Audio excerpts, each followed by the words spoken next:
যাচ্ছি রিসরাতে যাচ্ছি। এতক্ষণ আপনাদের বলিনি, এখন বলছি কেন যাচ্ছি।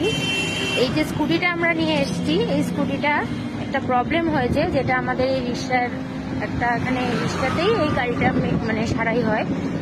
সেই জন্যই আমরা যাচ্ছি এখানে গাড়িটা দেখাতে, দেখি প্রবলেম হয়েছে সেটা দেখাবো। সেই কারণেই আমরা রিসরাতে এসেছি। তো এখন নিয়ে যাওয়ার পরে দেখা যাক ওরা কি বলে, তারপরে সেই বুঝে আমরা গাড়িটা ঠিক করবো বলেই এত দূর এসেছি। তার মাঝখানেও এক জায়গায় যাবো, আপনারা আমাদের সঙ্গে ব্লগটা দেখতে থাকুন, তাহলে জানতে পারবেন আমরা তার মাঝখানে কোথায় যাচ্ছি, কি করছি, তাহলেই আপনারা জানতে পারবেন।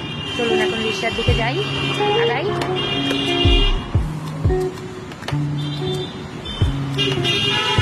এই হচ্ছে গাড়ি চালক, ইনি গাড়িটা চালাচ্ছেন।